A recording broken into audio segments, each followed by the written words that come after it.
Good morning. I recall my first meal at my Rebbe Rav Neuberger's house during my time in YU. And we get there, and as we're about to begin the meal, prior to making Kiddush, he says, okay, let's go ahead and wash. And I was thrown off a little bit because I don't recall ever seeing that before, or at least noticing where someone had the practice to first wash and then make Kiddush. I found out later that that's because he has some Yekisha blood and some Yekisha minhagim, and that in fact is the practice of many German Jews. But where does that come from? And should we be making Kiddush first, or should we be washing first? The Gemara in Psachim on Daf Kuf Vav Amud Beis quotes a statement from Rav Bruna that writes that if one washed prior to making Kiddush, then they should no longer make Kiddush on wine. The Rashi explains because making Kiddush between washing and eating bread would serve as a hefsek, as an interruption between the washing and the eating itself, and therefore, one should not go ahead and make Kiddush on wine at that point.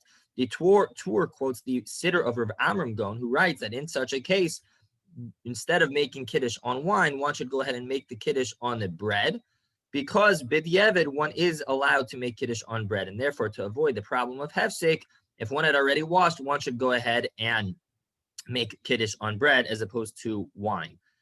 The Rambam rules that one should ideally make Kiddush first, but if one forgets, then they should not make Kiddush afterwards, and they should go ahead and make Kiddush on the bread. And this was, in fact, the practice of the Maharami Rottenberg as well. However, the Rashbam differentiated and said that this would all only be according to Rav, who says that we do not require Kiddush b'makom seuda, but according to Shmuel that we require Kiddush b'makom seuda, which is the way we rule.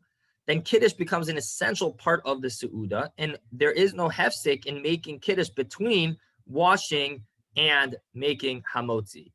In fact, the Rabbeinu Tam and the Ri even said lichatchila one should wash first, and that was apparently the practice of the Rosh. However, the Tur, the son of the Rosh, does question this practice, and even though the Beis Yosef comes to defend the Rosh, in his conclusion, it is clear that he holds that one should make Kiddush first, and if not, should not interrupt by making Kiddush between washing and hamotzi, but rather should then go ahead and make Kiddush on the bread, which is the way the Shulchan Aruch paskins. However, the Ramah in his comments on the Shulchan Aruch writes that there are those who have the practice lichatchila to wash first, and in fact, he says, "Keno minog," that's the minog. Ve'ein l'shanos, he writes, one should not change that minog. The Mishnah Brura, though, qualifies that and says that one should still make sure to pour and have everything ready prior to washing, but could go ahead and wash first.